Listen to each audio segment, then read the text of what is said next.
శ్రీమాత్రే నమ. జయ గురు దత్తాత్రేయ నమ. ఈ వీడియోలో మనం కుంభరాశి వారి యొక్క జీవన విధానం ఏ విధంగా ఉంటుంది, వారు ఎందువలన ప్రారంభ జీవితంలో ఇబ్బందులు పడుతుంటారు, జీవితంలో పైకి రావాలంటే ఎటువంటి జాగ్రత్తలు తీసుకోవాలి అన్న విషయాన్ని ఈ వీడియోలో పరిశీలించే ప్రయత్నం చేద్దాం. ఈ కుంభరాశి అంటే కుంభరాశిలో చంద్రుడు ఉండగా జన్మించిన వారు లేదా కుంభరాశి జన్మ లగ్నంగా కలిగి ఉన్న వారికి వారు జన్మించినప్పుడు రాశి చక్రంలో మిగతా గ్రహాలు ఏమీ లేకుండా ఉంటే, అంటే సాధారణంగా ఉండవు, వారు జీవన విధానం లైఫ్ స్టైల్ కామన్గా ఉండదు. అయితే గ్రహాల యొక్క స్థితిని బట్టి, పుట్టిన సంవత్సరం బట్టి, నెల బట్టి, రోజుని బట్టి గ్రహాలు మారుతుంటాయి కదా. గ్రహాలు ఉండగా జాతక చక్రం ఒక విధంగా ఉంటుంది. గ్రహాలు లేకుండా బ్లాంక్ చార్ట్ ప్రెడిక్ట్ చేసినప్పుడు అవి కొన్ని జాగ్రత్తలు తీసుకోవడం వల్ల, వారి జీవన విధానాన్ని ఆ విధంగా మార్చుకోవడం వల్ల కొంత మంచి ఫలితాలు వచ్చి వాడు జీవితంలో చెడు భావాల నుంచి బయటపడే అవకాశం ఉంటుంది. అలాగే మరి కుంభరాశి సహజ 11వ స్థానం అంటే మేషరాశి నుంచి లెక్కెట్టుకుంటే కుంభం 11వ భావం. అంటే 11వ భావం అన్నది సహజ లాభస్థానం. ఈ లాభస్థానం అవడం వల్ల అంటే ఆ కుటుంబానికి వచ్చినటువంటి లాభాన్ని బట్టి, ఆదాయాన్ని బట్టి ఆ కుటుంబ పోషణ, ఆ బాధ్యత, ఆ రెస్పాన్సిబిలిటీ అంతా కూడా ఆదాయం బట్టి ఆధారపడి ఉంటుంది. అందుకనే ఈ కుంభరాశి లేదా లగ్నంలో జన్మించిన వారు అందరి యొక్క శ్రేయస్సు, ప్రజలు అందరి యొక్క శ్రేయస్సు కోరుకుంటూ ఉంటారు. వారికి ఎటువంటి కష్టాలు ఉన్నాయి, దాన్ని ఏ విధంగా సాల్వ్ చేయొచ్చు, ఎటువంటి సదుపాయాలు కలిగించవచ్చు, వచ్చిన ఆదాయంతో ఏ విధంగా 10 మంది లేదంటే అందరూ బతకొచ్చు అన్న ఆలోచనతో వీళ్ళ జీవితం సాగిస్తూ ఉంటారు. అందుకనే వీళ్ళు బాల్యం నుంచి కూడా కుటుంబం, బాధ్యత, రెస్పాన్సిబిలిటీ తీసుకోవడం జరుగుతుంటుంది. అలాగే వీళ్ళ సొంత అవసరాల్ని కూడా వాయిదా వేసి, అంటే తగ్గించుకొని మిగతా కుటుంబ సభ్యుల కోసం వీళ్ళు పాటుపడుతుంటారు. ఇది మదర్ యొక్క పోషణ కూడా అవ్వచ్చు, ఒక పెద్ద అన్న పోషణ కూడా అవ్వచ్చు. అంత రెస్పాన్సిబిలిటీగా ఉంటారు కాబట్టి ప్రారంభ జీవితంలో వీళ్ళు ఏ విధంగా కూడా సుఖాన్ని పొందలేకపోతుంటారు. అంటే వీళ్ళకి సహజ కుటుంబ స్థానం అంటే వృషభ రాశి వీళ్ళకి 4వ రాశి అవటం వల్ల కుటుంబ బాధ్యతలు ఎక్కువగా వహిస్తూ ఉంటారు. జీవితంలో ఒక గోల్ పెట్టుకుంటారు అన్నమాట. అంటే వీళ్ళు పుట్టిన తర్వాత ఖచ్చితంగా అంటే ఎక్కువ శాతం పేరెంట్స్కి ఇబ్బందులు ఉంటాయి. ఎందుకంటే సహజ 4వ స్థానం కర్కాటక రాశి, వీళ్ళకి 6వ రాశి అవుతుంది. అందుకని మదర్కి ఎక్కువ ఇబ్బందులు, ఏదో హెల్త్ ప్రాబ్లం, బాల్యంలో ఆవిడకు ఉన్నటువంటి ఇబ్బందులు, గొడవలు, అనారోగ్య సమస్యల వల్ల ఈ అబ్బాయి మీద కేర్ తీసుకోలేకపోవడము.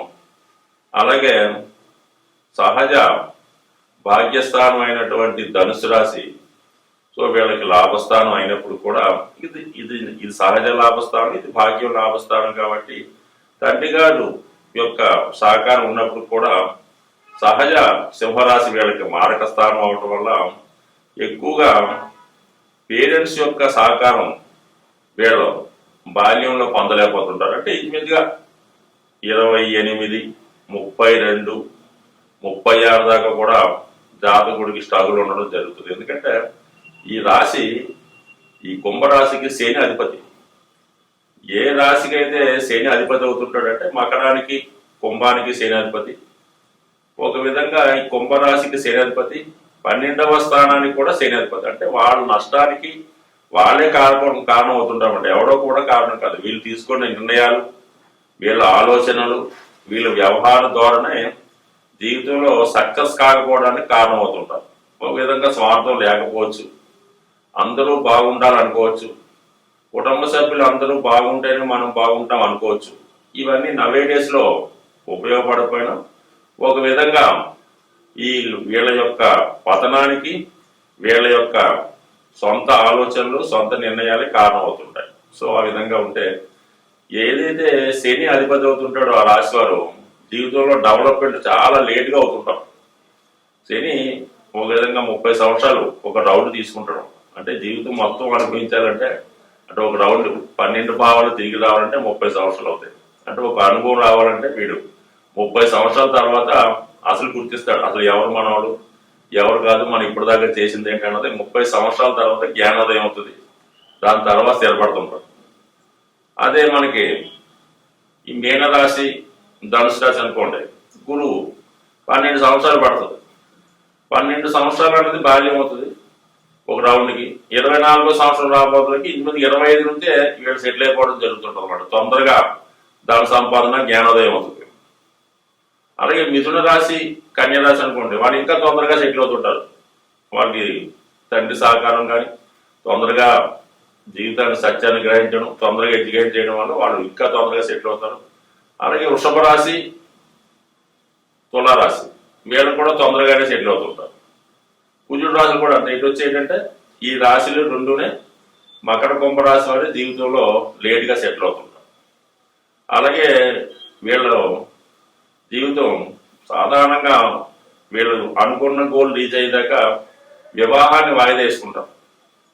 ఎక్కువ మంది వీళ్ళకి 36 దాటాకి వివాహం అవుతుంటారు. అది కారణం కూడా ఉండదు. వీళ్ళ జీవితంలో కుంభరాశి వారికి పంచమ అష్టమాధిపతి బుధుడు అవటం వల్ల వీళ్ళకి ప్రారంభ జీవితంలో అంటే ఎడ్యుకేషన్ టైంలోనో చదువుకున్న టైంలోనో అంటే ఇంచుమించుగా 26 సంవత్సరాల లోపు అటు ఇటుగానో లవ్ ఫెయిల్యూర్ అవుతుంది. ఎందుకంటే పంచమం అష్టమం కాబట్టి వీళ్ళు ఎప్పుడూ కూడా ప్రేమ వివాహం జరగదు. కానీ కంపల్సరీగా జీవితంలో ఒకరిని ఇష్టపడడం జరుగుతుంది. అది మగవాళ్ళైనా ఆడవాళ్ళైనా 100% ఒకరిని ఇష్టపడతారు. ప్రేమ విషయంలో కూడా త్యాగం చేస్తారు. దగ్గరుండే వాళ్ళు పెళ్లి జరిపిస్తారు. తర్వాత కొంతకాలం బాధపడుతుంటారు, కొంతకాలంగా మర్చిపోతారు. ఈలోగా అందువల్ల వివాహాన్ని వాయిదా వేస్తుంటారు. అంటే వీళ్ళ తల్లిదండ్రులు గమనిస్తే ఒకలా ఉంటుంది, గమనించకపోతే అలా 36 వచ్చినా కూడా వాయిదా పడి తీరా 36 దాటి 42 వచ్చాక వివాహం చేసుకుందామంటే అప్పుడు ఎవడు పెళ్ళిచ్చేవాడు ఉండడం.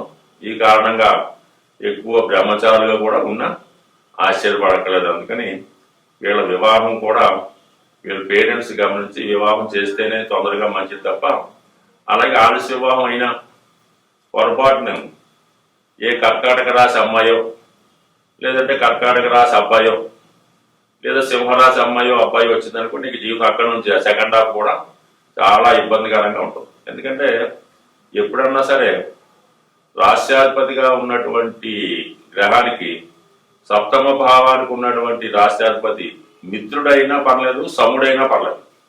శత్రుగ్రహం అయితే మాత్రం 100% వాళ్ళ వివాహ జీవితం అల్లకల్లోలంగా ఇబ్బందికరంగా ఉంటుంది.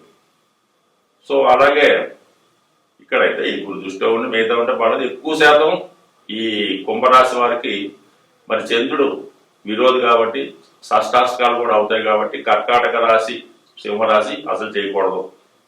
అలాగే సింహరాశి రవికి మరి ఇక్కడ సూర్య భగవానుడికి శని భగవానుడికి తండ్రి కొడుకులు అయినప్పుడు కూడా బద్ధ విరోధులు కాబట్టి ఈ రెండు రాశులు శత్రువులు కాబట్టి 100% ఈ రెండు రాశులతో వివాహం చేసిన అసలు జీవితం అంతా కూడా ఈ పెళ్లి వాళ్ళ గొడవలతోనే సరిపోదు తప్ప ఇంక జీవితంలో వేరే సుఖం. అంటే పెళ్లికి ముందు తల్లిదండ్రులు వాళ్ళ బాధ్యతలు సేమ్ తల్లిదండ్రులు కూడా చంద్రుడు రవే ప్రారంభ జీవితం వాళ్ళతో స్ట్రగులు, పెళ్ళైన తర్వాత భార్యతో స్ట్రగులు. ఈ విధంగా కుంభరాశి వారి జాతకం ఇతరుల కోసం స్ట్రగుల్ అవుతూ ఉంటుంది. తృతీయ దశమాధిపతి కుజుడు అవుతుంటాడు. కుజుడు సహజంగా మరి ఈ అష్టమ భావం సహజ అష్టమ భావం వృశ్చిక రాశి వీళ్ళకి దశమ భావం అవడం వల్ల ఉద్యోగంలో ఎప్పుడూ స్థిరత్వం ఉండదు. ఏదో కొంతకాలం చేయడం మళ్ళీ ఇంకో ఉద్యోగానికి మారడం ఈ విధంగా జరుగుతుంటుంది. అది ప్రభుత్వ ఉద్యోగం అయినా కూడా మధ్యలో మానేయడం ఇంకోటి చేస్తుంటారు. కాబట్టి వీళ్ళు ఉద్యోగ విషయంలో మాత్రం చాలా డిసిప్లిన్గా చాలా జాగ్రత్తగా ఉండాలి. మిగతా లైఫ్లో చేసిన ప్రయోగాలు ఉద్యోగం మీద చేయకుండా జాగ్రత్తగా చేసుకుంటేనే మంచిది తప్ప తర్వాత ఏమవుతుందంటే ఉద్యోగంలో ఇంప్రూవ్మెంట్ అన్నది 100% లేకుండా నిరుద్యోగిగా అంటే ఉద్యోగం లేనివాడుగా కూడా ఉండే అవకాశం ఉంది. కాబట్టి ఉద్యోగ విషయంలో ప్రయోగాలు చేయకుండా చిన్న ఉద్యోగం అయినా ముందుగా చేయడం దాన్ని చేసుకుంటే బాగుంటుంది. అంటే ఇక్కడ వ్యయాన్ని బట్టే మన జాతకుడు యొక్క ధనం యొక్క సేవింగ్స్ నిలవ ఆధారపడి ఉంటాయి కాబట్టి వ్యయభావం కూడా శనే కాబట్టి ఇంచుమించుగా జాతకుడు 36 సంవత్సరం వచ్చేదాకా కూడా ఈ విధంగా కూడా ధనం నిల్వ చేసుకోలేకపోతుంటాడు. సో అందువల్ల ఈ రాశి వారు తొందరగా ఏదో ఒక ఉద్యోగం చూసుకొని, అంటే వాళ్ళు చదువు పూర్తయినట్టే మిగతా బాధ్యతలు పక్కనట్టి ఉద్యోగం చూసుకొని కొంత ధనాన్ని సేవింగ్ చేసుకొని కొంత ధనం పేరెంట్స్ కోసం ఖర్చు పెడుతూ ఉంటేనే తర్వాత జీవితం బాగుపడి తొందరగా ఒక గృహ నిర్మాణం చేసుకొని వీళ్ళ సంతానాన్ని కూడా బాగా ప్రయోజకులుగా తీర్చిదిద్దే అవకాశం ఉంటుంది. స్వస్తి.